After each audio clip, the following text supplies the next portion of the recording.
Hello, this is Matt on the Moon Lambeau channel. Ripple's evil plans for world domination continue to unfold.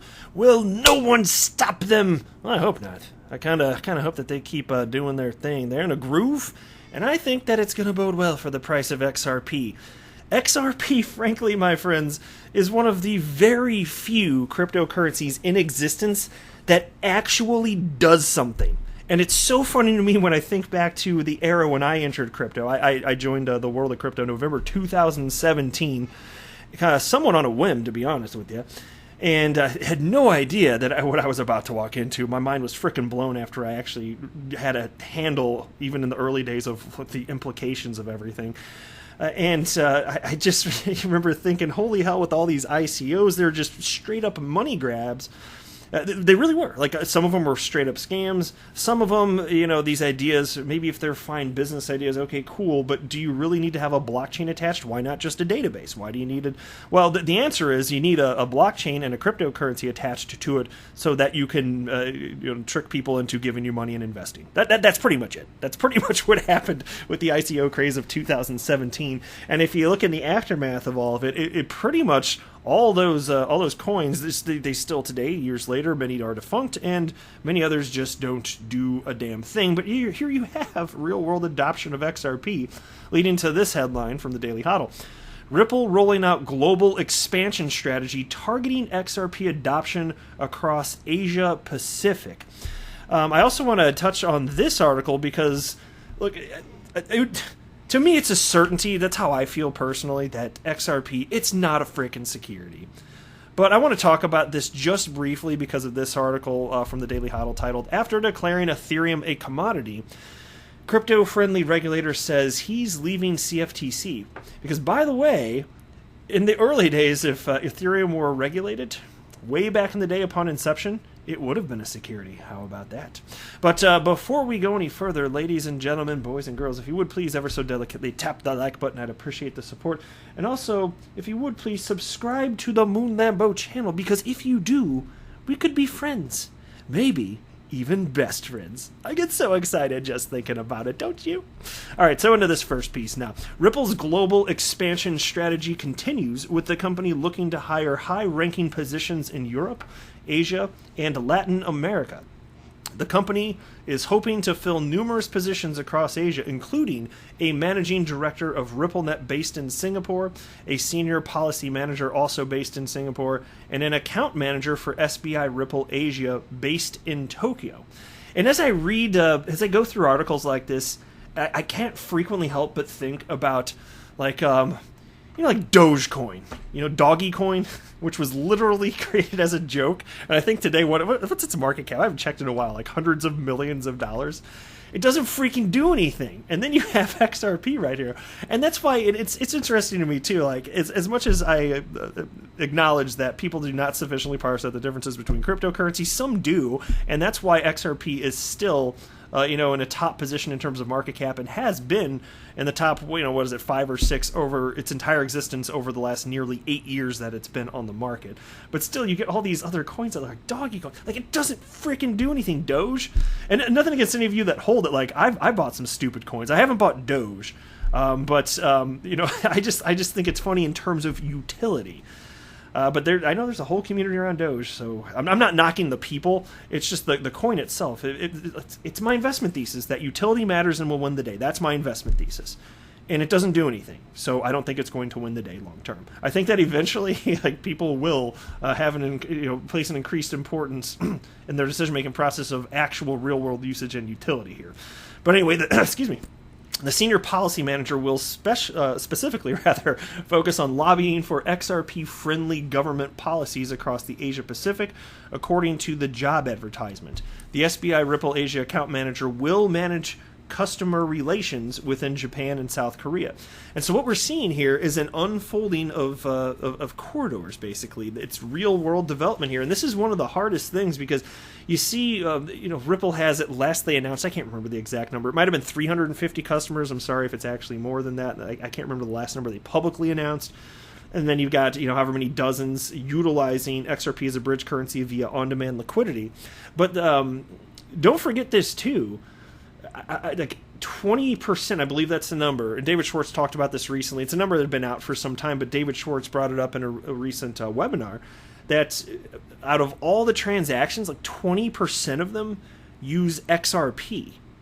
And so why is it getting used? It's getting used because it's better than any alternative on the planet. You know, why else would their customers? Are they tricking their customers into using it when it's less efficient and doesn't save them money? And so it always goes back to this whole thing where there is no other solution for the train wreck that is the world of global cross-border payments and settlement.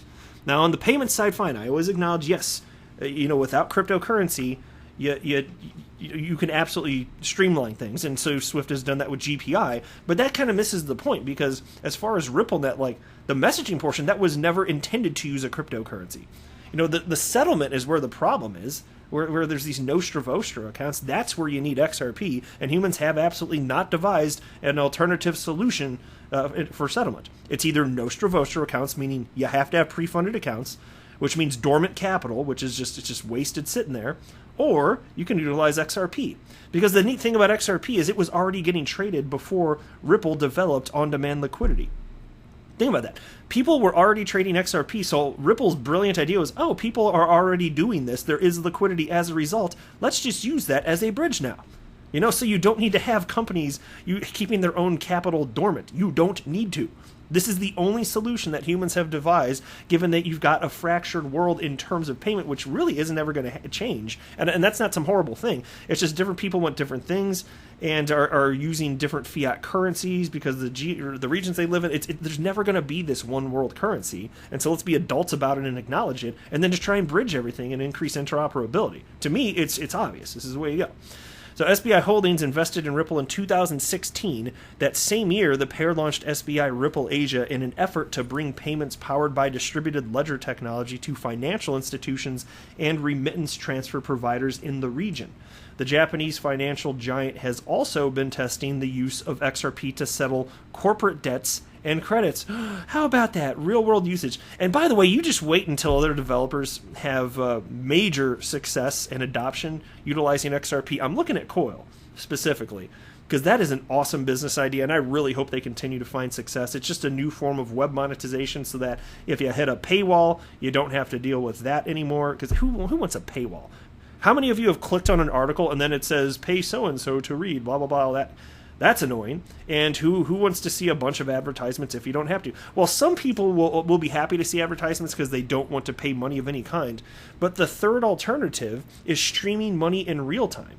And so with Coil, you pay, I believe the current rate's $5 a month, and then money streamed to the content provider in real time. So that means that it's just a third option. Not that the other options are going to go away. They'll always have their place, and different people want different things. That's the reason why they're not going to go away. I wouldn't ever expect that. But there will be people that will prefer to get by paywalls where they can and to not see advertisements. And if it costs them a small monthly fee, there you go. And so, there was somebody when Stefan Thomas, CEO of Coil, he had a meeting with Apple executives some time ago. I can't remember if it was a year or two ago. But he was sitting down with Apple executives about this. And one of them said, okay, because they were just wrapping their heads around what's the business idea. And one of them said, oh, okay, so Coil, it's like Amazon but for the entire internet, like in terms of like where you can go. And that's actually kind of a reasonable analogy. Like, or not just Amazon, I apologize, I butchered that. Amazon Prime for the entire internet, basically. That's what they cited it as. So interesting stuff. Now into this piece from the Daily Huddle. After declaring Ethereum a commodity, crypto-friendly regulator says he's leaving CFTC. A crypto-friendly regulator who had a big impact on the space in a relatively short time span says he's preparing to move on. Commodity Futures Trading Commission, that's CFTC for short, Chairman Heath Tarbert declared Ethereum a commodity in October of last year. And here's a quote. "We've been very clear on Bitcoin. Bitcoin is a commodity. We haven't said anything about Ether until now. It is my view as chairman of the CFTC that Ether is a commodity." And so the interesting thing about this, and you can get different branches of any government having conflicting views, which is a real thing in the United States, admittedly. But I will tell you that Jay Clayton with the SEC has cited that Ethereum, back in the day, it probably would have just straight up been would have been a security, because it was more centralized back then, and so that's this interesting thing. Like, you know, there is no other asset that behaves like a cryptocurrency. You know, if you're talking about just centralized versus decentralized, there is no other asset on the planet that is really to be categorized like that. There really isn't. And so you have to account for that in thoughtful new regulation, but you can't shoehorn cryptocurrencies into all existing regulation, because that results in the train wreck that we're seeing today. That it gets really freaking messy. And so with XRP, like, I firmly believe it is not a security.